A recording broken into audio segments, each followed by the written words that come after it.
All right, hi everybody, and welcome to InHouse-CON. Sorry we got started a little bit late there. We were having a technical glitch. For some bizarre reason, we were not able to share my screen, and my tech guy was having a hard time figuring it out, but we got it worked out. So here we are, and excuse me for 1 second because I'm gonna text my tech guy and make sure he can hear me. I don't wanna have any more issues. So yes, he can. Good. That means the rest of you can hear me as well. So welcome to InHouse-CON. This is our 4th week, and this is our 2nd Star Wars event. I'm very jazzed for this week because Star Wars is actually one of my favorite films of all time.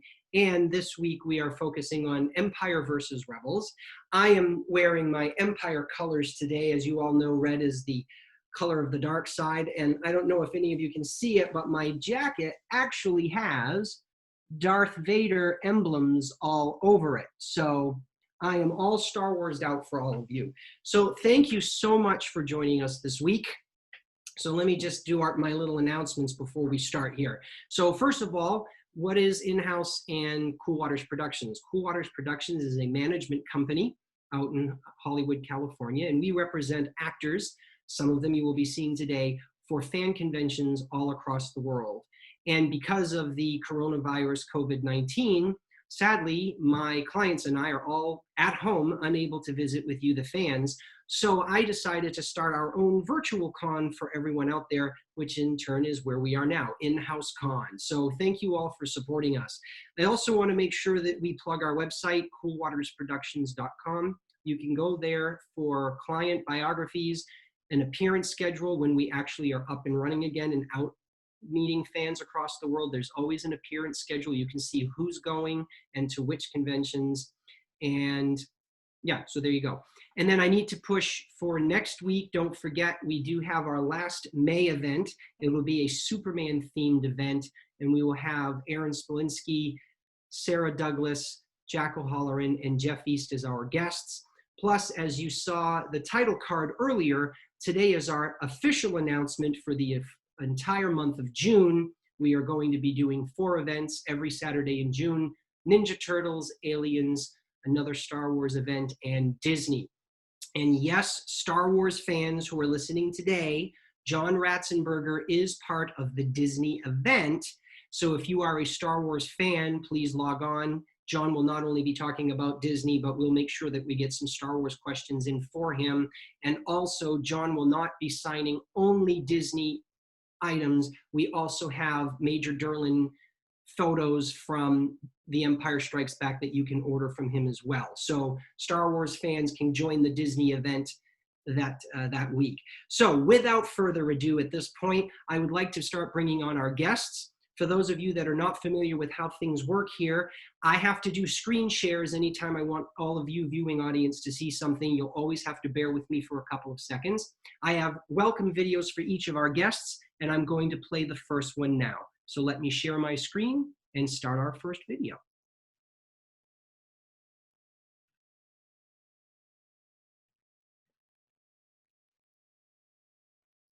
They may come around for another pass. Captain Nita, the ship no longer appears on our scopes. They can't have disappeared. No ship that small has a cloaking device. Well, there's no trace of them, sir. Captain, Lord Vader demands an update on the pursuit. Get a shuttle ready. I shall assume full responsibility for losing them and apologize to Lord Vader. All right, ladies and gentlemen, I would like you all to please welcome our first guest, Mark Capri. Mark, Tyler's going to make your video go live, and then we'll say hello.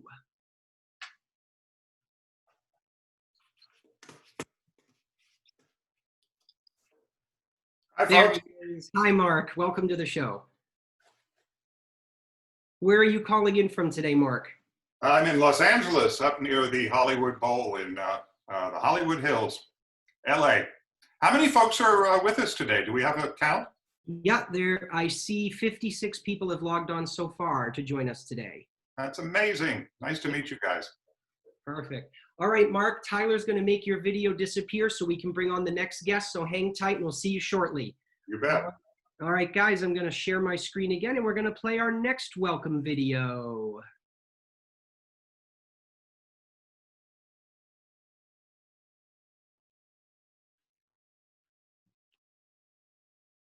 Princess Leia is wondering about Master Luke. He hasn't come back yet. She doesn't know where he is. I don't know where he is. Nobody knows where he is. What do you mean nobody knows?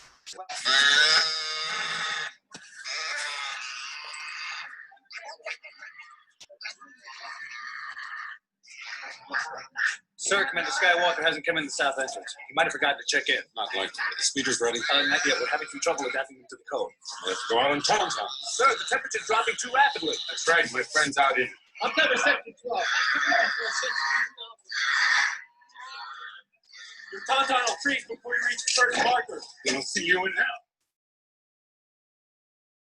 All right, ladies and gentlemen, please welcome our next guest, Mr. Ray Hassett.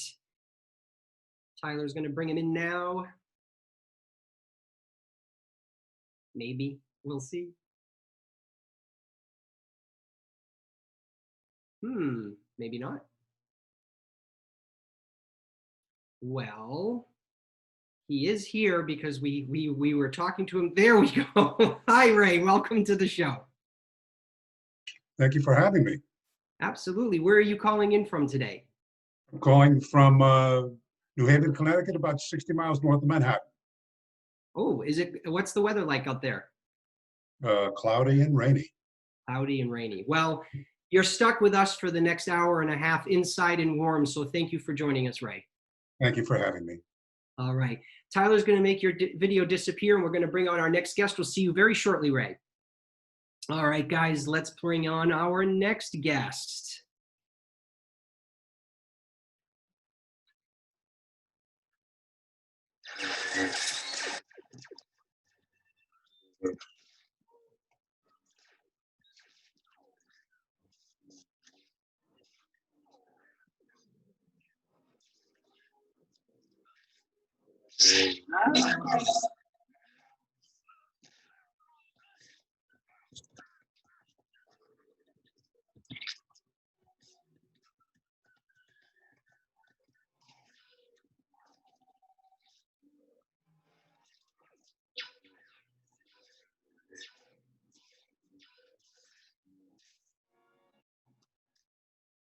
Perfect. All right, ladies and gentlemen, please welcome Nalini Krishan. Hello, Nalini.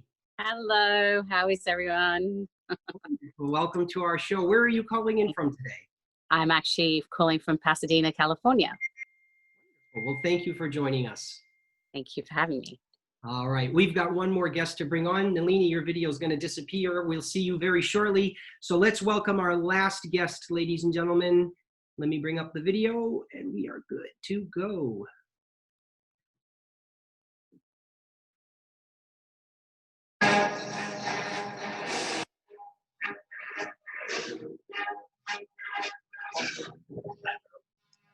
Yes, Captain. I think we've got something, sir. The report is only a fragment from a probe to a health system. It's the best lead we've had. If we followed up every lead, we could. The health system is supposed to be devoid. You found something. Yes, ma'am. That's it. The rebels are there. General Veers, prepare your men. What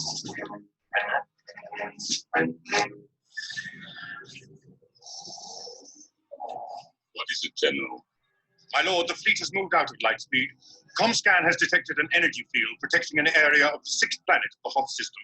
The field is strong enough to deflect any bombardment. The rebels are alerted to our presence. Admiral Ozzel came out of light speed too close to the system. He felt surprise, was wiser. He is as clumsy as he is stupid.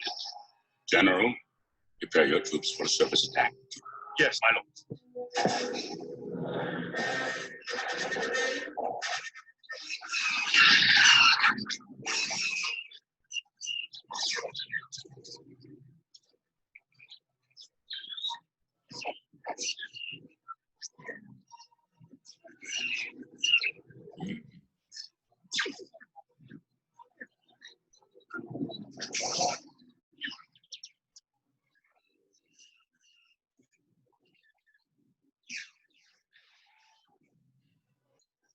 Yes, Lord Vader. I've reached the main power generators. The shield will be down in moments. When they start your movie.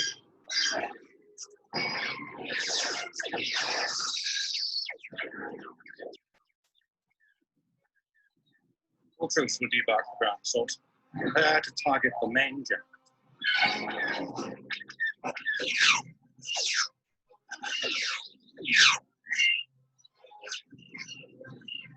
Distance to power generators. 17.15.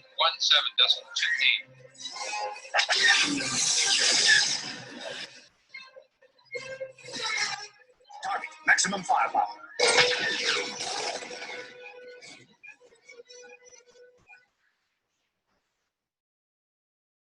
All right, excellent. I'm going to unshare my screen. It is with great pleasure and honor that we welcome Mr. Julian Glover.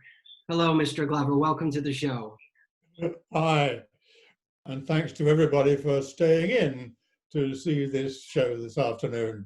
Mind you, have to by the law, don't you? So this is the old version, I want you to know. The other guy was somebody else. Anyway, lovely to talk to you all, and let's hope we have a nice afternoon. Absolutely. Julian, where are you calling in from today? I'm from London, England, and in the south of that big city, and the weather is fine here. I'm sorry it's raining elsewhere in your country, but it's a big country, a lot of weather. Oh, it's all good. All right, my tech guy Tyler is bringing all of our guests back into the room. So for those of you not familiar with Zoom, our viewing audience, there are two ways to watch Zoom. One is where you allow Zoom to take control of your camera. Zoom will focus on whoever is speaking. If you would like to see all of the guests at the same time, you can select gallery view. You just go up on the right-hand side of your screen or your smart device and choose your viewing options. We find that it's easier if you put it on gallery so that you can see all of the guests at the same time. And if someone happens to overtalk, Zoom won't take over the video and only show you what it wants to see. Also, just know that the chat section down in the bottom of your screen in the center, the chat section is only for the fans. The celebrity guests will not be chatting with you in that room. The way that you ask questions is through the Q&A button. The Q&A button is on the bottom right-hand side of your screen. I invite everybody to start bringing in their questions for our guests now, and we will answer them live on air throughout the show. So that's the explanation of everything, and now here we are. To get things started, I usually ask the first set of questions, the first round of questions. So I'm going to start with a question for all of you, because I'm sure every fan wants to know. The question is, how did you get your role in Star Wars? So how about we do ladies first, Nalini? Well, mine isn't a very interesting story. I actually was with an acting and modeling agency, and my agent literally called me and said they want to see you. I mean, Lucasfilms wants you to come in. And I said, okay, what am I doing, an audition? Because normally she would say, oh, you've got an audition for this, you've got an audition for that. But this time she said, they want to see you. I said, okay, that's interesting. So I went in to Fox Studios in Sydney and literally walked in, and they were fitting me out for my role. Fitting me out for my costume, sorry. So fitting out me, you know, I was doing measurements. I looked at pictures of what this character was like, didn't know anything about her, just knew that they were fitting me for the character. So I really just got the part. I think they wanted a specific look, and I got it. Whereas Mario Yaya, who played my Master Luminary and Julie, actually went for a casting.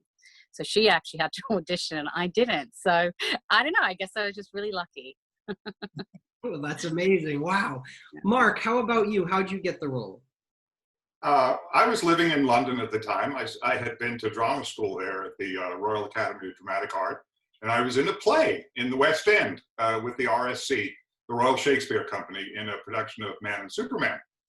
And I had an agent who submitted me for a sci-fi movie that I didn't know too much about, except that the first episode of the series had premiered and done well, but the second, nobody knew that it was much of a phenomenon. So I went along to the studios in London and met Irvin Kershner, and I don't recall exactly. I may have been cast either on the spot or that day, and I started work shortly after. Very cool. Kirsch was an amazing director. Ray, how about you? Well, my background is a little bit unique, I suppose. I was living in London. I had started working in an improvisational theater company. Matter of fact, that I started with John Ratzenberger from Cheers. I had just gotten an agent, had not gotten much work. So I was getting my own work as a fire eater and a juggler as a street performer, which was interesting, not that lucrative, but great for learning how to connect with people. I got the call, I went to audition and got the part. Very cool. All right, and Mr. Glover, we need to know how you got the role. I got the role through nepotism. I live next door, still do live I'm in the same house, he isn't anymore, to the executive producer on Star Wars, Robert Watts, who I'm sure we all met when we were on the set. And one afternoon I was in the garden doing the lawn or something, and the first film had come out, and which we'd all been very excited by. And over the garden fence, I said, "What's happening now, Robert?" And he said, "Well, we're going to make the second one. Do you want to be in it?" Well, I said, "Well, in Star Wars? Yes, we're making a second Star Wars film." "Oh, well, yes, thanks very much." I didn't even have to go up for it. And I got it on the spot. And he said, "Okay, I'll tell them you're going to play." I said, "What am I going to play?" He said, "Well, there's this general chap. You'll find out when you get the script." And so I got there and got the script and was paid my measly amount of money, wasn't it, guys? Terrible money, but we made up for it. Sure. Convention. I'm interested that you were at RADA. Yes. Yeah, I was too. Yeah. Oh, well before you. Lovely. It was a great time. Salad days. Good. Wow. That's like every actor's dreams, just to be handed a role, or like Nalini, walk in and put on a costume. Okay. So Ray, you actually touched a little bit when you were speaking earlier about being friends with John Ratzenberger. Can you, that was actually one of my questions, is I wanted to know if you could share a little bit more about the comedy duo troupe that you guys had in England and how it all worked. So we grew up in the same city in the Northeast, Bridgeport, Connecticut, working class, hardscrabble city. We met in college, and we began an improvisational theater company, which led to more formal acting training. That learning to think quickly on your feet was the foundation for both our careers, and for my second career after I finished my first acting career. I went to London in search of adventure, and found it to be a culturally extremely interesting city, open to a lot of new things. It certainly opened me up to lots of different ways to view theater. I gave John a call. John came over, and we began the second version of what was known as Sal's Meat Market, improvisational theater company. And we had a very simple format. We would show up on stage with a bunch of junk from rummage sales, and we would ask for suggestions from the audience. And it took off like wildfire. And we got better. The audiences got more interested. It became more fun. And then from there, we built our film and stage careers. Amazing. Wow. Thank you for sharing. Welcome. Mark, I'm a little curious that you are, I'm assuming American, maybe you're not, you certainly have an American accent, but you ended up being an Imperial. And as most Star Wars fans know, the Brits are always the Imperials, not the Americans. So can you tell us why you don't have a British accent in The Empire Strikes Back? Well, yes, I'm American, but I'm a dual national. I lived in Britain for, oh God, decades, and went to school there, and have many, it's a second home. I have many, many good pals there. As Julian knows, when you go through the drama school system there, Rod in particular, you kind of get connected to who's who of British theater because they've at some point come through those doors. So every time I go back to London, I meet up with my pals and watch them work, and it's such a pleasure. I'm planning to go next week if I can get in.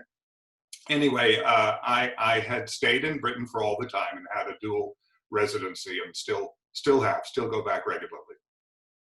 Very cool. Thank you for sharing. Now, continuing on with the accent questions or the dialect questions, my next question is actually for Julian, who, as we all know, is British and has a wonderful accent to us Americans.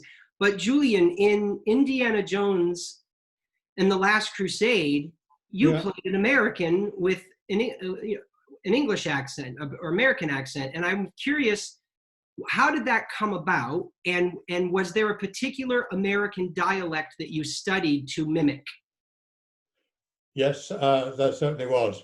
I did it with an American accent because it said in the script he was American. That guided me towards that decision.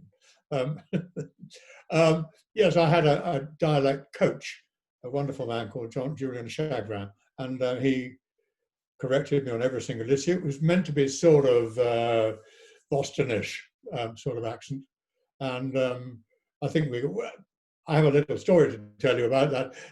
I don't know if any of you have seen the film, but there's a sequence in the desert with tanks and things like that.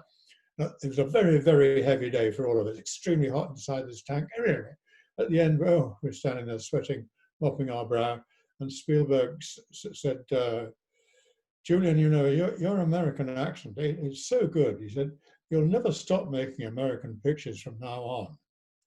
I've never made one since. Oh, maybe we better get Spielberg on the phone and ask him what happened. I love it. Nalini, I want to know about, did you have to go through lightsaber training? And if you did, what was it like?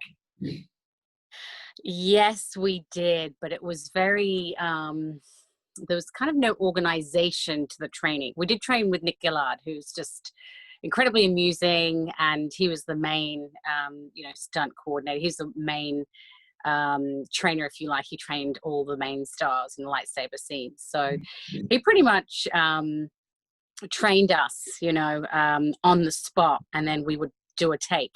And then, if it didn't work out, he would then give us a few more tips. And then we would then do it again. It wasn't intense training, but he would show us some really awkward scenes because, I know it doesn't look awkward, but yielding a lightsaber can be very awkward depending on obviously how you need to move your arms. So he would train us, would shoot, and if it didn't work out, he would then give us another sequence to actually to shoot.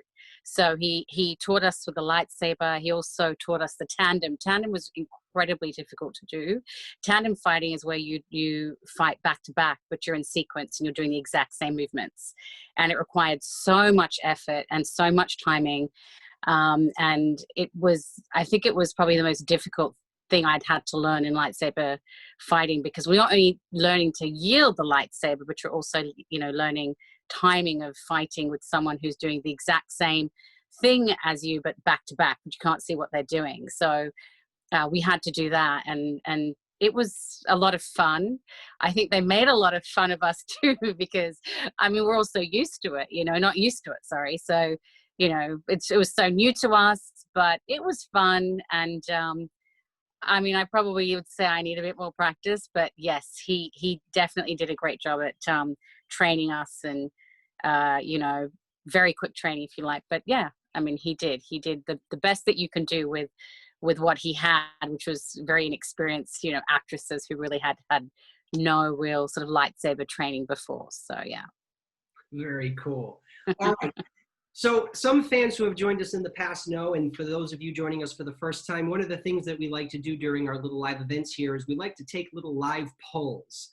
So I'm going to ask everyone, including our celebrity guests, to answer the poll when it flashes on your screen. So if you had a choice, would you be an Imperial or a Rebel? So everybody can answer that, and in a few minutes we will have a compilation of that. And we'll move on to, actually, why don't we do this? Let's move on to our first viewer question. And let's see. We have Ananda who has texted us. She says, hello guys, had a solo chat with Julian Glover before my phone went dead and couldn't say goodbye. Please send my apologies to him and I'm sorry. Well, Julian, now's your chance to say goodbye to Amanda. Goodbye, Ananda. How very nice of you to call. You're all the way from Spain. We're from all over the world, us lot. But anyway, it was lovely to talk to you, darling. Thank you very much for coming on. Really great. Thank you. All right, our next question is from Daniel.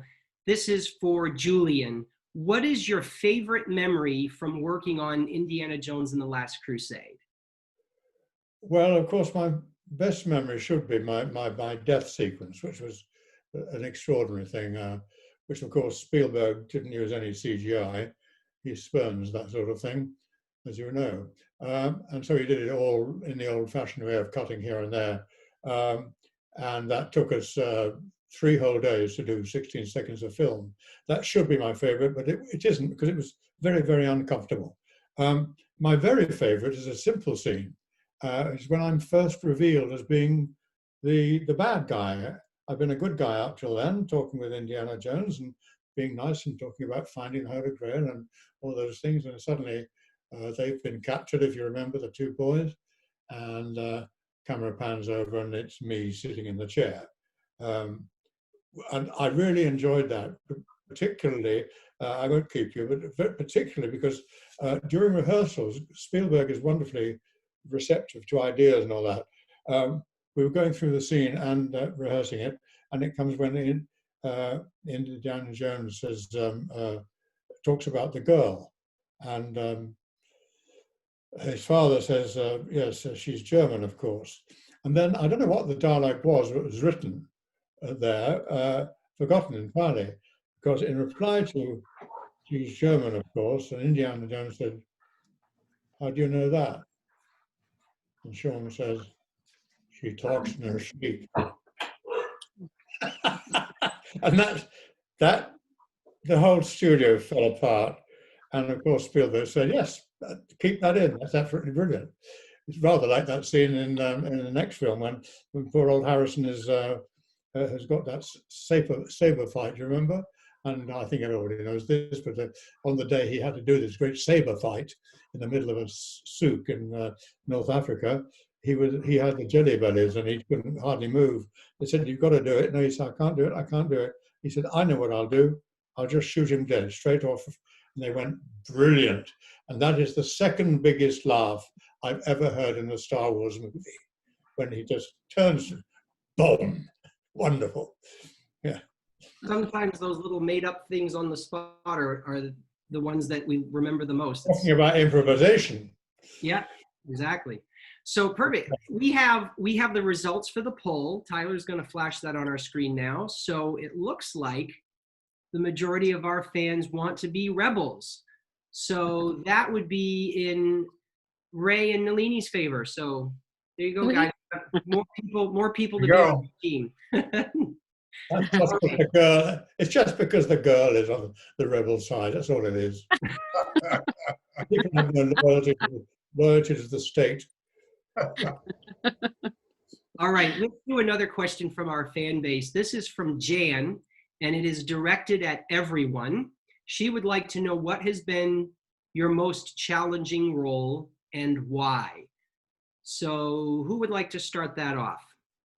And it doesn't have to be in film. I mean, we could be, Ray, maybe in your improv or maybe in our real lives. I think, we can open up that question to anything. So who would like to start? I'll start. I actually would have to say theatre is very challenging, and I was in a theatre show in Australia called Curry for Lunch. It was actually sort of addressing, multicultural couples, and it was a comedy basically, but any actor who does theatre will know that it's very difficult. You've got to remember your lines, you've got to be on cue. If things go wrong on set, you need to improvise, and I would have to say that is more challenging than any film or any project I've done, because no one's there to say cut, no one's there to say okay, let's roll again. You just have to literally think on your feet, and I think that experience for any actor is actually probably the best experience you can get. if you're going to be an actor, because you have to learn to just be in the moment and actually just roll with it. And I would say that was probably the most challenging role to do. And also because I was the lead, everything sort of was very focused around my particular character. So I led pretty much what other actors did. So that in itself was probably the most challenging role for me. Thank you for sharing. Mark, how about you? I'm a stage actor as well, and Lizzie, I'm up in my office at home. I wonder if anybody can recognize who that is. Anybody have a clue? It's Sherlock Holmes, and there was a production we did all over the place. It was a touring production. I played Sherlock, which is a big challenge because there's so much to learn and so much to do. So I think that was one of the more recent challenges that I had. So much fun. Theater is a lot of fun, you guys. I think all of us have, on this panel at least, have done it. And it's kind of what we're in it for. The film and the television are great, and they pay the rent, and they are lots of fun, and you make a great living. But really, our craft is on stage. And I've done a lot of plays over the years. Thank you. Ray or Julian? Yes, Julian, you put your hand up. Go ahead. I couldn't agree with that more, Mark. When I came into the theatre, a very young lad from RADA, much earlier than you, there was never any thought of doing films and television. It was theatre you came in to do. And that has been the mainstay of my life, obviously yours as well. Films have been wonderful. I've been very lucky with getting these big movies, but the theatre work has been it. And the most strenuous, the most difficult one is the obvious one, which I think most people of my age would say was King Lear. There was this wonderful theatre which the US actor Sam Wanamaker founded in London called Shakespeare's Globe, where he reconstructed the sort of building that Shakespeare's company would have played in. And I knew Sam very well. And before he died, actually it's very flattering, he left it in his will, Julian was to Lear. So I did Lear, which was quite tricky under those circumstances. You're in the open air, there's no lighting or anything like that, but that's no excuse. It was I wouldn't say it was fun, because it's such a demand. But there were some moments of fun when you're really ticking somebody off and telling them where to go. But most of it's a miserable downhill journey, which you've got to make interesting for people. And I succeeded to a certain extent, but I wasn't one of the great Lears of our time. It was wonderful doing it in that particular theatre where I was going to say the audience is as near as I am to you, Mark now, but not quite right, if you understand what I mean. Where they literally are down there looking up at you and saying, go on, entertain me. That was the most difficult and challenging part, and I think any actor who's played it, if anybody says it's a doddle, an easy part to play, they're lying or they were terrible in it. What a wonderful story. All right, Ray. So, as probably many of you don't know, acting was my first career. Law enforcement was my second career. About 10 or 12 years after I did the Empire Strikes Back, I left acting and became a police officer. I became a police officer in a mid-sized inner city at a time when it was the height of the crack epidemic. And it was, talk about going from one stage to a different stage. Amazing experience, total shift of life on life.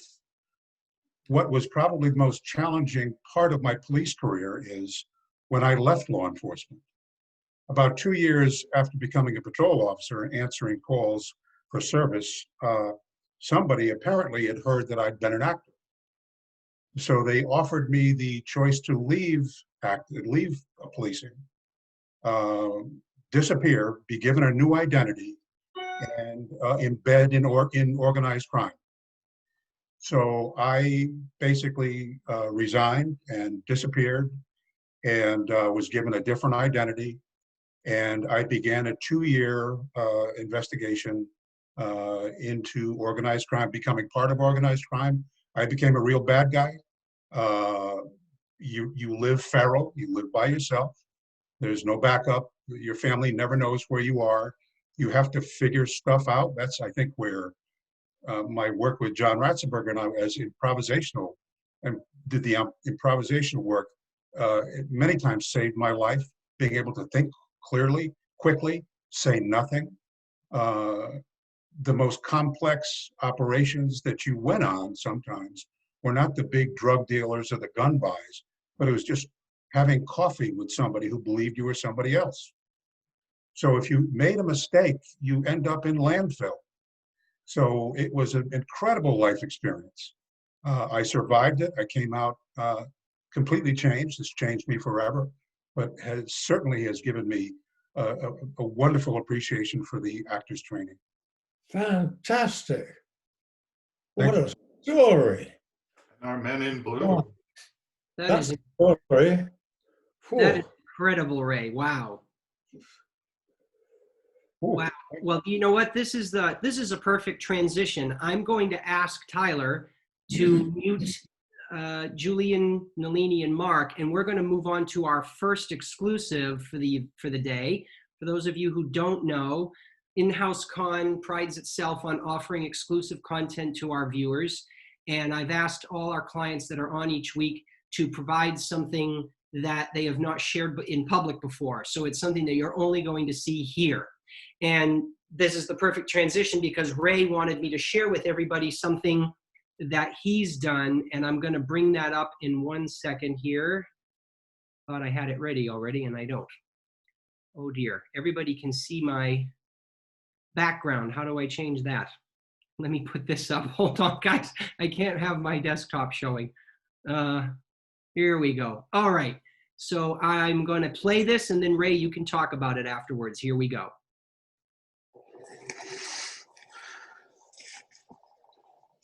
Hello. I'm Ray Hassett, retired lieutenant with New Haven PD from New Haven, Connecticut. And I'll be your instructor this week in the art of de-escalation and connection. I've been an inner city cop for over 20 years, so I've been in and out of a lot of stories. So I think I've got a good sense of what it's like to step in to somebody else's chaos, both from a cop's point of view and also from the person's in crisis point of view. From the cop's point of view, if I'm old school, I'm going to be trying to fix you so I can ship you. But from the person in crisis point of view, I don't know you, I'm scared, and I'm stuck in the worst moment of my life. Tough spot for both of us? Absolutely. Sometimes you can screw it up just by showing up. But if you slow it down, if you're present in the moment, give me a few moments to trust you, then I might just let you become the most important person in my life. Different way of working? Absolutely, we're cops. We're used to making it about us. It's different for us to make them about us. So we need tools. We need to know how to use them. Soft tactical tools, like reflective listening, understanding the importance of emotion. Realizing trauma space is real. And silence, feeling the true power when you're quiet. We also need human tools. Different ways of looking at people. Different understanding old concepts, like respect. If you don't give it, you can't get it. Empathy. If I'm having the worst day of my life, help me just to feel like it's just another Tuesday. And kindness. Yes, I said kindness. If my skull's burning, the last thing I need is an official. What I'm looking for is a friend. 2020 is already coming at us hard. We need new skills. Are you up for the task? Good. Then we'll see you soon. And don't forget, come squared away. Thank you. Wow, very impactful, Ray. Please share with us, educate us on what that video was about and who it was shown, and more background on you. You're an incredibly amazing person. So am I up? Can you see me? Yes, we can see you. So what I do now that I finished my police career is I train everyone, police, civilians, teachers, daycare workers, anybody who would require my training in the art of connecting with other people, with the art of de-escalation. And I think that because we become such an internet-driven society, we don't interact with many strangers, we're busy, we forget that people are looking for connection and people are hurting out here. So the training that I deliver is training people basically to be more empathetic, slow it down, even with our own kids, slow it down, listen. People will give you the answers to their story if you're open to listening. It's taken me, once again, all over the world. I've been deployed to 11 different countries. I train all over the United States. I learn every time I work. But I think if you wind it all back to acting taught me, like all of us, how people work, how they think, how they feel. And once I stepped into myself, it all came together. And hopefully I'm making a difference. I personally think you're making a difference, Ray, and I appreciate your service tremendously. I mean, thank you. It's very commendable what you do now. And so I thank you. And our other guests are going to be coming back on now, and I can let them comment as well if they wish. But that's just incredible. Cool, thank you. So as we're waiting for people, well, we're almost there. We've got Julian is the last one to come on from Tyler. Maybe. Am I on? You're here. We're just waiting for your video to come back, which will be within seconds. So while we're waiting for the video to come back, why don't we, there we go. Now, I didn't know if any of our guests wanted to comment on Ray, I just wanted to give you the opportunity. So if anyone wants to, go ahead. Well, Ray, absolutely remarkable, your story. And the world should be full of people like you. Then there wouldn't be any wars. There would still be coronavirus, I'm afraid, but even you can't do anything about that.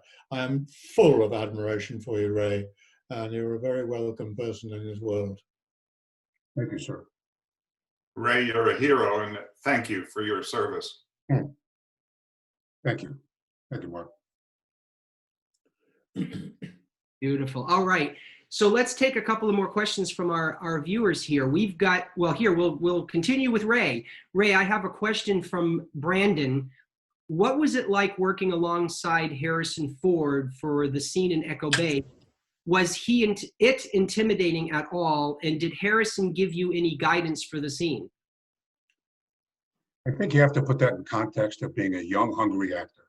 We were just nobody had any idea what an epic empire would become, what an epic film it would become. It was just magical and fortunate to have a job. You know, we were all new. Nobody had a big reputation at that point. We all had to learn how to work together. We all had to learn how to hang out and wait. So, I mean, we were just in the infancy of our apprenticeship as far as becoming actors. So I look back with fondness. It was like taking your first ride on a city bus. It was all new. It was kind of cool. You know, nobody knew where anybody would have ended up. But it was a great moment. It was great to get paid, first of all. Even though it was You forget I was a fire eater and a juggler. You don't make much money fire eating and juggling. This was good. And you got free lunch. Rack up the free food. Perfect. Thank you. So our next question is from Troy, and this is for Nalini. Troy would like to know, did you follow the development of your character when she appeared on the Clone Wars TV show?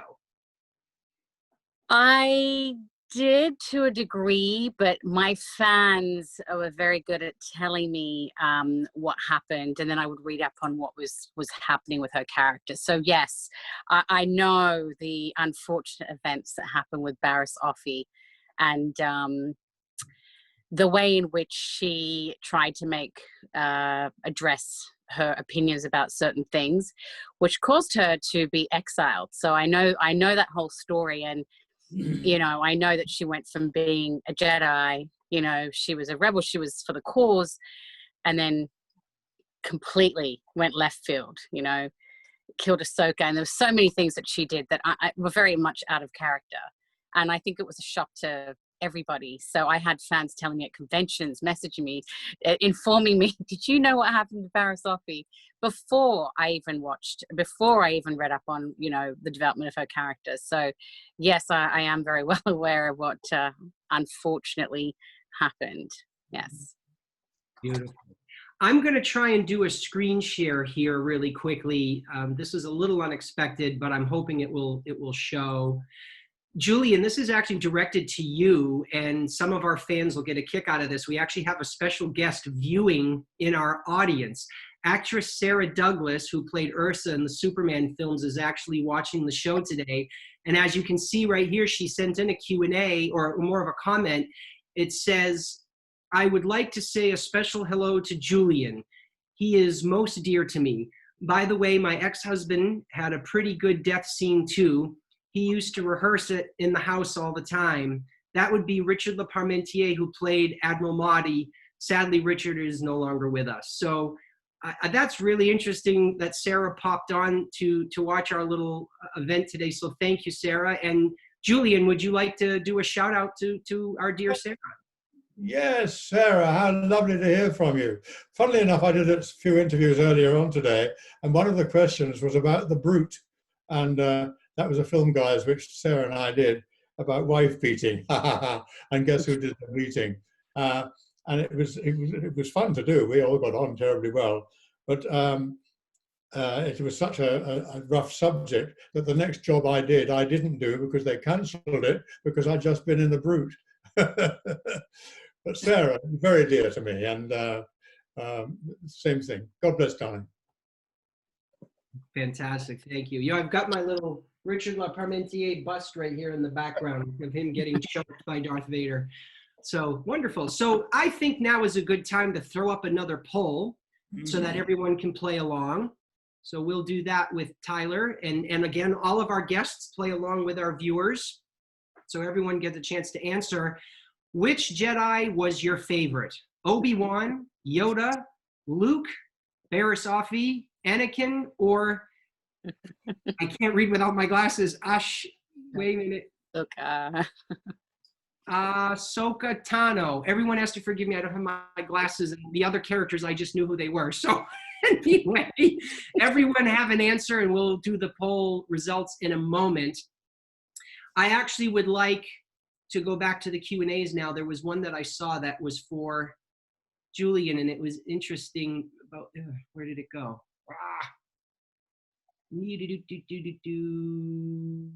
There it is, right here. So Julian, this is from Spencer, and he wants to know, do you feel your character in Indiana Jones and the Last Crusade, Walter Donovan, really felt that he could manipulate the Nazis to achieve his goal of eternal life? And what do you feel his motivation behind that? I'd like to be able to see the screen properly. I've still got that that poll up. Anyway, I'll keep. That's better. It's a very difficult question to answer in a couple of minutes or in a minute. He was a guy who was a very, very skillful man, a very successful man financially, and he thought he was onto the big secret that we all want to know. And this is why he got to know Indiana Jones, and because he was the other guy who was in that sort of position. And he certainly wasn't a villain. Now that's my view. You can't go onto the screen and play something called a villain. You've got to have something. Even Alec Guinness, when he played Hitler.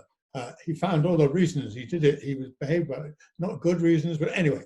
And so that is what Walter Donovan does. And he needed more money. That's why he went to the Germans and pretended to be a Nazi. He wasn't a Nazi. He just went over there to put the badge on and say, I think I've got some really big news coming up. And it's to do with eternal life. And you know, guys, you Nazis, you know about the wish to have eternal life. And I'm about to find it, and I need money for that. And so he went and he got the money, and then look what happened to him. I really don't feel this villain business. I don't know if anybody else here plays villains. I played them most of my life, and some nice people too. But it's a very tricky one. That you could say that King Lear is a villain. You know, so that's the short answer to your question. However, that having been said, I enormously enjoyed playing him, but that was because everybody around me was so terrific, and Harrison was so great, and Sean was so. It was a very, very happy movie. I think everybody will agree. Oh no, nobody was on it, was they? And so was Empire, actually, wasn't it? It was fun to do, bloody hard work, but it was fun to do. Finished. We got you, Julian. Thank you. Perfect. Okay, so Tyler, my tech guy, is going to throw up the results of that poll. And I don't want to, oh, there's a tie. Obi-Wan and Yoda. We have a tie. That's the first one so far in our little 4-week history. So thank you, everyone, for answering. And now we are going to do our next exclusive with Mark. So everyone else's screens are going to disappear. Mark, I'm just going to do a quick screen share here first so that everyone sees that this is an exclusive coming. It gives Tyler a chance to get rid of everybody else's video. And now we're going to come back over here. And Mark, what do you have to show us, sir? Well, I have a picture of a scene in Star Wars that didn't make it to the final cut, but in which I appear as another officer with a different costume and a different scene altogether. So this picture, I don't believe, has ever been published or out there anywhere. And I just want to show you guys and see if you recognize which of these very young characters is me. Let's see, I'm going to keep the glare off of it. Can you recognize Officer Mackay in a black costume instead of a green one? You are over on the right of the screen, right? Standing up? Right. Yeah. Why did that not make it into the movie? Was it because you didn't have a British accent? I'm not sure. I can't remember if I had lines in that scene or not. I think I did. I'm not sure. You know, a lot of stuff is shot in these movies that doesn't make it to the final cut. They edit at the last minute. You know, the editor's job is very important in these movies, and they cut and snip and tighten it up and let go of things that aren't necessary. And this was one scene that they obviously felt was covered elsewhere. So it didn't make it. But it's curious. Somebody sent me that picture years ago, and I didn't even remember it. But I do now. So that's my little exclusive share with the crowd. That was very cool. Thank you so much, Mark. I appreciate that. All of our guests are going to be coming back. While we're waiting for their videos to all start, I'm going to ask our next question. This is from Jan, and it is directed to Ray. My husband, Roy, is also a juggler. How long were you a street performer? Where? And do you have any unique stories from that time of your life? I was a juggler probably and fire eater for about 3 years until I was, the last time I was a fire eater. And I'll give you the quick thumbnail of that. I was opening a shopping center in the southeast of London, and I went to work, and I did not, it's about attention to detail, I did not pay attention to the direction of the wind. I listened to the audience. I went off the juice of the audience. I didn't understand the bigger picture, and I blew a phenomenally long blast of flame just when the wind started, blew it right back down my throat. Oh, So I ended up in the ER, ED, and basically that was the end of my fire reading career. whoa. Wow. And you've still got your voice. Wow. And your Well, faithful. but listen, it's a good lesson. Don't believe your own publicity. Is that equivalent to pissing in the wind? Yes. With greater consequence. Being on an asthma puffer for about a year. Oh, bless your heart. Yeah. All right, our next question is from Devin, and it is directed to Julian. Who deserves a backstory more, General Veers or High Sparrow?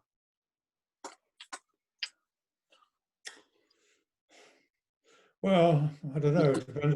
It depends on who's watching it, really, doesn't it? Who you care about. I think General Veers deserves one, and I really do, because he had nothing to do with me playing it. He had some interesting things to do. You never knew really where he was, where he came from. I knew you didn't with a lot of people, but I would have liked to have known much more about him as a guy, because I've got another great thing about villains is in that film I'm described as a villain. I think I might be even on this show later. And I don't think he was a villain at all. He was a very, very efficient soldier who was working for his government. And I think there are plenty of those around. I don't think we have to go far to find them, do we? Who only have that one thing in mind, and they don't have consideration for what the opposition might be, because that's not their job. They are soldiers. And that's what I think. He is an extremely, extremely good soldier who really does know what he's doing, who even has the nerve to, only slightly, but he's to question Darth Vader and to make his parameters absolutely clear, so that when he gets into his walking giraffe, he knows what to do and the object of the exercise. So that is the short answer to your question, and I'm not in the least bit interested in any other backstory. Sure. Thank you, Julian. Now we have a question from Helder, and this would be directed to our three guests from The Empire Strikes Back. So the three of you are able to answer. And I'm actually going to tell a little story about this after, because it's talking about my mentor. Helder wants to know what it was like working with Irving Kershner. So please, what are your stories and memories of Kirsch, and what was it like being on set with him? I remember him being very authoritative, very, very, very much in charge, but totally approachable. He was a guy who would listen and pay attention to even a small part like mine and the actor with any questions that he might have. I was just a kid straight out of school, more or less, and I remembered I had a question to him about something or the other, and he stopped everything and answered my question generously and thoroughly, and I didn't feel like I was any less a part of the project than anyone else. So that's a skill of leadership, if you ask me. Ray, how about you? I definitely would echo Mark's comments. A good leader listens to everyone. You know, like Mark, I was a newbie, I was a rookie, and a director is a mastermind. And even for us little people, us rookies, he had time. And I learned from him, and a good experience, much respect for him. Yes, I completely agree with you guys. He was a brilliant ordinary man, if you know what I mean. Yes. I felt he was a friend of mine for the duration, only there for a week and a half, but I really did, and because he knew theatrical parlance, because he was a theatre man himself, and he came to see me shortly afterwards in a play that I was in, and then came in to see me in another play later on that I was in, which he loved theatre, absolutely adored theatre. I am deeply, deeply upset about his passing, because I think he had a tremendous amount to give not only to the cinema and to the screen, but to the people who worked for him. A very, very, very fine man who in this country should have been knighted. That's my opinion. Agreed. I agree with that. You know, some people out there that are listening know this, and for those of you who don't, you'll learn now, but I actually represented Irving Kershner the way that I rep you guys for appearances all around the world and would travel with him.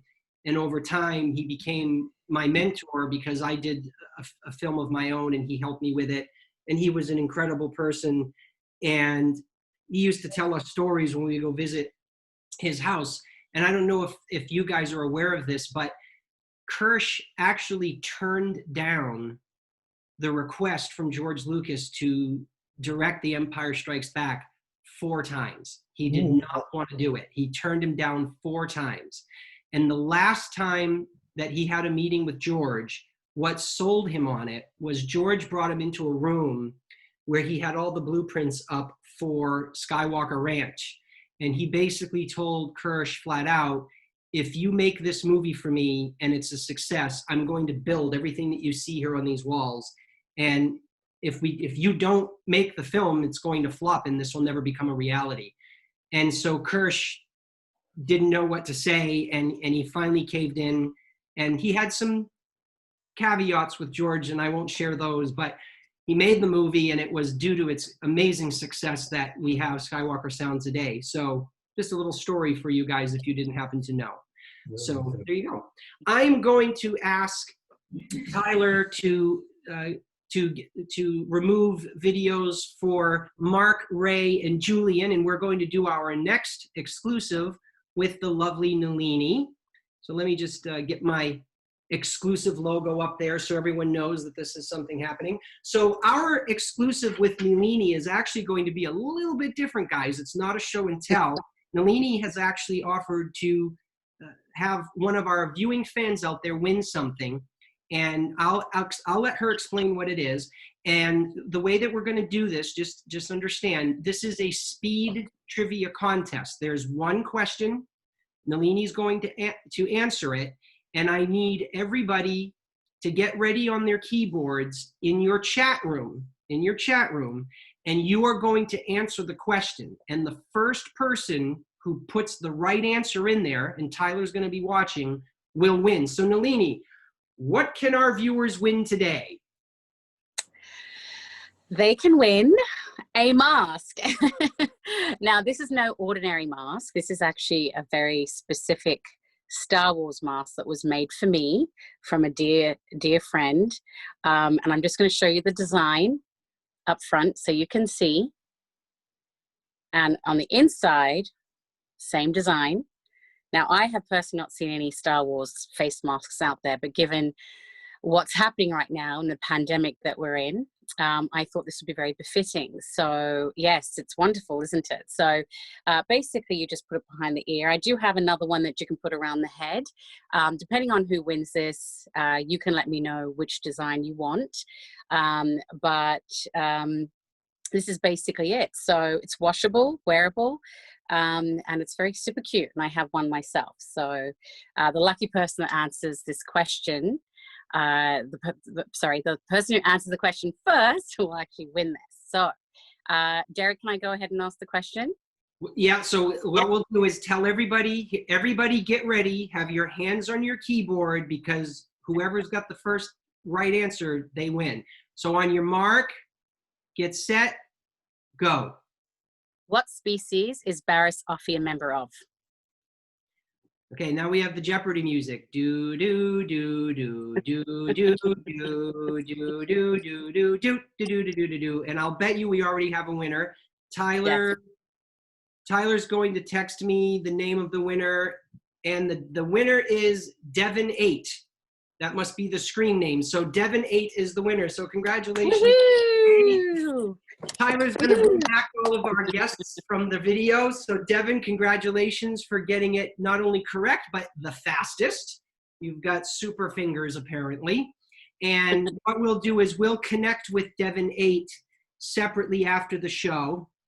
And I'll find out which version he wants, Nalini. And then when you mail in the autographs to the company to mail out, you can mail a mask along with it, and we'll make sure that it gets out to him, and we will cover the shipping and handling on that. So perfect. Thank you for that, Nalini. That was fun.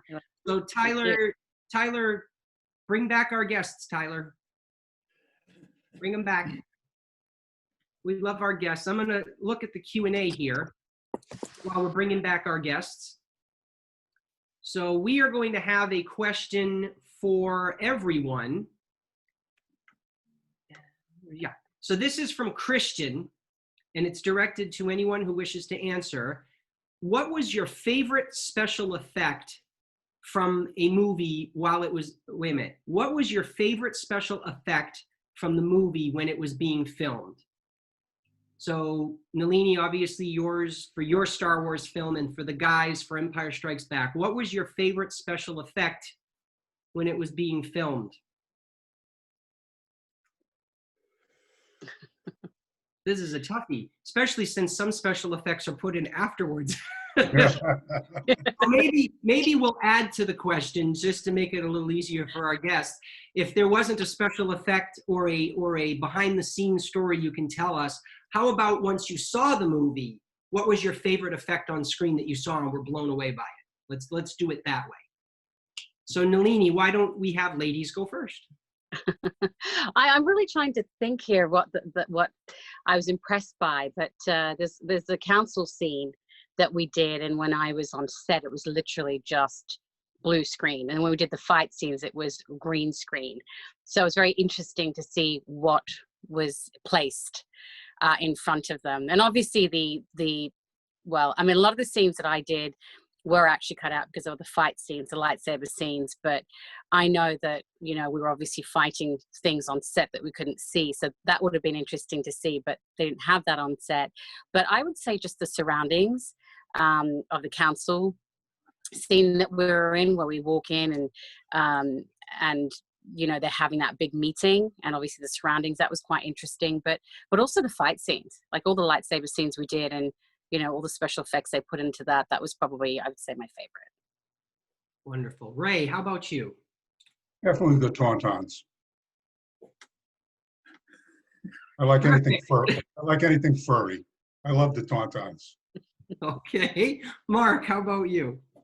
Well, I remember on the set there was those of us down in the control area, and then there was the officer on the bridge, and beyond that was a green screen, if I recall, or it may have been blue, but it was nothing. So seeing obviously the scene afterwards with the special effects and the battle that was going on and the outer space scene out the windows was a revelation, because it wasn't what we were shooting. We were shooting in front of an empty screen. Julian, how about you, sir? The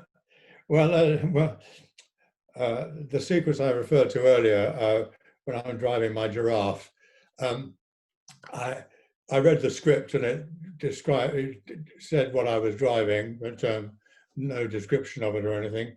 And I got to do the scene, and I was put up onto a sort of gantry thing, and there was a blue screen behind me, of course, and a sort of mock-up control panel, and I did the scene. Actually, there's a story within a story. I'll tell the quick for actors. This is for actors. It was gobbledygook, the stuff I had to say. It was complete rubbish, but I managed to get all through it fantastically, except for one line, and I couldn't get it right, and I just couldn't get it. I got it right after 15 takes, and poor old Kirsch, but he was so nice about it. Anyway, the line was, now are you ready for this? This is the complication of the text. Target the main generator. Where did that line go? Anyway, when I came to see the film, I then saw the thing that I was driving. I had no idea when I was making the film that I was driving this giraffe. And so I was pretty pleased. I thought, my God, I'm a good driver as well as a good soldier. That's awesome. Well, we actually have a little trivia fact here that a fan just sent in to you, Julian. It's from Jonathan. Jonathan says, Julian, unsure if it's still canon, but did you know that in the Star Wars expanded universe, General Veers invented the giraffes? So there's another level to your character. Yeah, well, there you are. You talked about background. Nobody told me that. I wouldn't have got killed if I'd known that. I love when we learn something new every day. So I'm going to ask Tyler to please get rid of, I don't know how else to say it, sorry, to mute Mark, Ray, and Nalini. And also I'll tell you guys a reminder, make sure that you know that your mics are off because we have our little special presentation. Our next exclusive is going to be with Mr. Glover. I'm going to bring up our little screen here. And what I'd like to ask everybody is, I'm actually going to mute my audio as well. Mr. Glover has prepared something very special for us, and I've been waiting all week for this. So Julian, if you are ready, I would love for you to take it away. Okay, a quick introduction. In the early 80s, I realized that an actor should have something by his side he can do all on his own without needing anybody else, but he might be able to earn some money with. And I messed around and I found, eventually after looking everywhere, I found the great Old English poem, Beowulf. And that was written down in the 8th century and obviously told for hundreds of years before that. And it's the oldest poem in the English language. Actually, it's not the English language as we know it. It's called the Old English. It was called, or the Anglo-Saxon. But of course, I did my own adaptation of it and told it in modern English within several interpolations of the Old English, just to give it smell and flavour. Okay, well, the story is very quickly.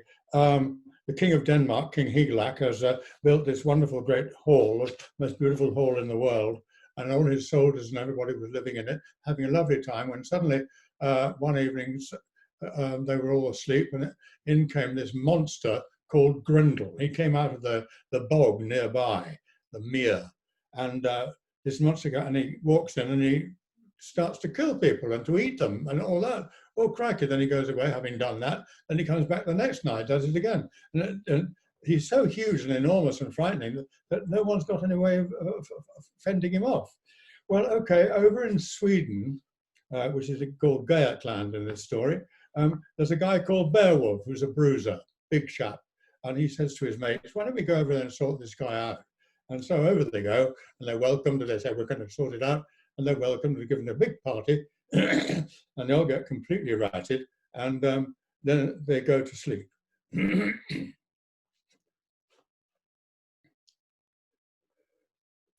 Come on, wandre nichte, skriden shadowgänger. Gliding through the shadows came the walker in the night. The warriors slept, all except one, and this man kept an unblinking watch.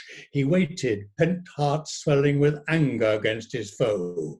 From off the moorlands misting fells came Grendel stalking. Thacker off moor under Mistleotham Grendel gongan. He moved through the dark, saw with perfect clearness the gold-panelled hall, mead drinking place of men. The door gave way at a touch of his hand. Rage inflamed, wreckage bent, he tore the hall's jaws. Hastening onwards, angrily advancing, from his eyes shot a light in unlovely form of fire. He saw in the hall the whole troops of young warriors, and in his heart exulted, horrible monster, all his hopes swelling to a gluttonous meal. He meant to divide, monstrous in frightfulness, the life from each body that lay in that place. As a first step, he set his greedy hands on a sleeping soldier, savagely tore him, gnashed at his bone joints, bolted huge goblets, sucked at his veins, and had soon eaten all of the man to his fingers and feet. Then he moved forward, reached to seize our warrior Beowulf, stretched out for him with his spite-filled fist, but the faster man, forestalling, rode up upon his arm and quickly gripped that sickening hand. The upholder of evils immediately knew he had not met on Middle-earth's acres with any other man of a harder handgrasp. He strained to be off. He ailed for his darkness, his company of devils in the den beneath the mere. But Hygelac-'s great kinsman recalled his evening's utterance and fastened his hold till fingers burst. The monster strained away. The man moved closer. The monster's desire was for darkness between them, direction regardless, to get out and run for his fen-bordered lair. It was an ill journey that persecutor had of it when he made for Herod. It was indeed wonderful that the wine supper hall withstood the wrestling pair, that the world's great palace fell not to the ground, but it was girt firmly both inside and out with iron braces of skilled manufacture. Many a gold-worked wine bench, as we heard it, started from the floor at the struggles of that pair. A thing undreamed of by shielding wisdom was that any of mankind, by what method soever, might undo that intricate antlered hall, sunder it by strength, unless it was swallowed in invasion of fire. Fear entered the Danes as they heard through the side wall the grisly plaint of the enemy of God. The Geats leapt up to defend their great prince. They were ignorant then that no sword on earth, not the truest of steel, could touch their assailant, for every sword edge and weapon of victory he had blunted by wizardry. It was then that this monster, moved by spite against our race, found in the end flesh and bone were to fail him, and Hygelac's kinsman, stout-hearted warrior, had him fast by the hand, and hateful to each was the breath of the other. A rip in the giant flesh frame showed then. Shoulder muscles sprang apart, a snapping of tendons, bone locks burst. The arm of the demon was severed from his side, and Grendel flew death-sick to his joyless den, where he knew that the end of his life was in sight. Beowulf had cleansed Herod, saved the hall from persecution. As a signal to all, the hero hung the hand, the arm and torn off shoulder, the entire limb, Grendel's whole grip, beneath the soaring roof. That's it, folks. I just thought you might like to see, while I'm here, the scabbard of the sword, which I use. I only ever use the sword as a symbol. I never wield it. And here's the scabbard, which actually I have to say I made, which is I'm rather pleased with. But I had made the actual sword itself, which is so heavy, I cannot tell you, it's so heavy. It's made of solid steel, and you can't see, I think, that, sorry, there's something going across the picture there, that it's got written on it, Julian, his sword, and on the other side, triumph, victory. And I had that specially made for me, and I learned how difficult it was to actually wield it, because you see, I can hardly hold it up now. That is my sword. And I hope you enjoyed that little scene from it. Julian, that was absolutely amazing. Oh, thank you so much. Wow, I have chills. It's great work. It lasts for about an hour and a half, and goes through all sorts of.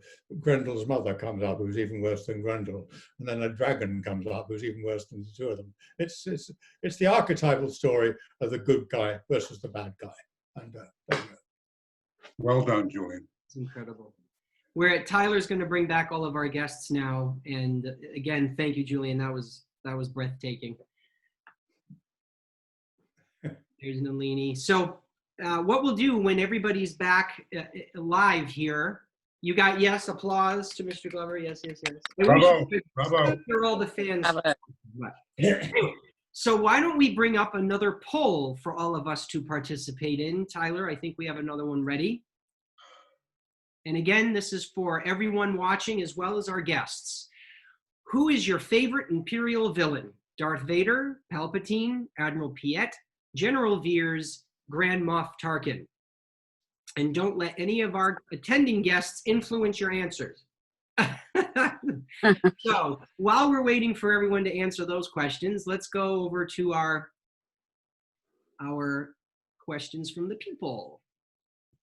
Oh, well, we have a comment here, and this is directed towards Julian. This is from Frankie. This is the young lady that works for me, Julian. She said, not a question, but hi to Julian from Frankie. I miss you, hope you're well, and hope to do a show with you again soon. Bless you, darling old Frankie. Great to hear from you. Hope you're well. God bless. Keep out of this coronavirus thing. The next question is for everyone, and this is from Jan. Jan wants to know who your favorite director was, and it can be from film, television, or stage. Julian, why don't you kick us off with that one? Do you have a favorite director? Well, oh God, I've worked with so many directors, really fine. Yes, there's one at Stratford who really put me on the map at Stratford. And he was called Terry Hands, and he directed the Henry IV plays by Stratford, by Shakespeare, and I played the King, Henry IV, and I won the Laurence Olivier Award with it, so I should be forever grateful to him for that. He was a lovely man, died, I'm afraid, a few months ago, but then we all do, don't we? Mark, how about you? Let me think. Like Julian, there's so many, but I think I'd have to say Trevor Nunn with Man and Superman at the Royal Shakespeare Company, and Michael Blakemore, more recently in a production of, Julian knows him, a production of Blithe Spirit with Angela Lansbury. And there's a terrific American director called Stephen Wadsworth, who is at Juilliard in New York, but he directs around the country, and we did a long touring production of An Ideal Husband, which is a Oscar Wilde play, and a brilliant American director. So those three are my favorite. Thank you. Nalini. My favorite director would have to be Wes Craven. I'm actually a very, very big fan of horror, and horror is how I really got into the acting world. So I used to watch a lot of his films. The one that really, I think, resonates with me was actually People Under the Stairs. It was one of my favorite horror films as a child, and unfortunately he also passed away a few years back. But Wes Craven is definitely one of my I think he's one of the most amazing directors that actually made films, especially specifically horror films. Wonderful. Ray, how about you? It would have to be Milos Forman, who directed me. I was fortunate enough to work in the film Ragtime, and I think the scenes that were so magical were the ones working with James Cagney before he passed. Oh God, Ray, James Cagney. I love it when a master. that other guests can impress or shock other guests. It's These are legends. Yeah, cool stuff. Wonderful. So sadly, guys, we have come to the end of our time, and I just want to do my little last minute speeches that I do every week for everybody. It's not big speeches, just hang with me for a second. So I always like to remind all of the fans that are watching that now that you've gotten to meet our guests and you've gotten to see them and know them a little bit better, if by chance you wanted to purchase another autograph, or if you didn't purchase an autograph at all and would like to buy one now, we still have them active in our store, InHouse-CON.com. You log into your account, go to the store, and you can purchase autographs from any of our lovely guests. And we will send you a PDF file to choose the images that you want of them. So you can do that. I also want to thank everyone for tuning in and supporting Coolwaters Productions, InHouse-CON, and our guests. Coolwaters Productions is a small family-run business. We are not a multi-million-dollar corporation. We are, as we say here in America, we are part of the backbone of America. That's what mom and pop shops are. Small business is how America runs. So by everyone out there who purchased a ticket to our event today and who purchases product and autographs from our guests, you are supporting small business, and I deeply appreciate that. Right now, we are not going to any conventions, so this is our only means of funding ourselves. So I thank all of you for that very, very deeply. I also want to encourage everyone to still stay home. It is safer at home. If you need to go out, wear a mask. Devin 8, you can wear Nalini's mask when it arrives. Maybe Devin could take a picture and we'll put it on our social media. But please stay at home if you can. I also have to do special thanks again to Star Wars Autograph News, Star Wars Autograph Universe, and Trek Report, as well as all the fans on Facebook and other social media that help push our events. Thank you very much. We hope that everybody will join us for next week, Superman, and then all throughout June. And speaking of June, everyone's going to be emailing me and asking me, when do tickets go on sale? All tickets for June, all events in June will be active this Tuesday, because Monday is a holiday here in the United States. So Tuesday, all tickets for the June events do go on live. So now, oh, and then one more thing. I'm going to invite each of our guests to say their goodbyes, but I invite everyone to please hang around. We do have end credits. Don't act like you do in the movies and get up and run out of the theater when the credits roll. Our credits are 15 seconds long, so stick around for them. And a small reminder to all of our guests, make sure you do not leave the room after your video disappears. I need you to hang around for me. So those are my goodbyes, and now we will start ladies first with goodbyes. Nalini? Thank you very much, Derek, for organizing this event. It's been fantastic. Thank you to all the fans that tuned in. Really appreciated you supporting us today. And we hope to see you at a live event in the future when things do go back to normal. And congratulations for the fan that actually won this, Devin. Devin, congratulations. So, but thank you. Thank you. It's been a great time. Thanks, and Nalini. stay safe. Stay safe. We'll see you later. Mark, your goodbyes. Thanks, guys, for joining. This was a lot of fun, and I suppose I could say may the force be with you, but those are the other guys. We're the bad ones. So whatever the opposite of that is, may the force not be with you. Thanks. Nice to talk to you. See you later, Mark. Ray. Just a thank you to everybody. Thank you, Derek, for being the mastermind to put this together. Thanks for all the fans, all the people who tuned in. It's just wonderful. It's wonderful to connect with other human beings.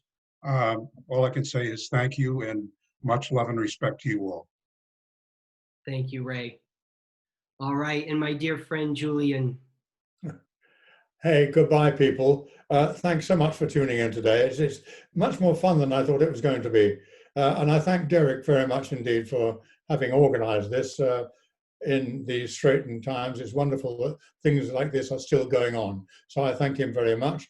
And I am going to take advantage of this moment by saying at the end of June, I'm auctioning off all the memorabilia stuff that I've collected over the years that I think is interesting to other people.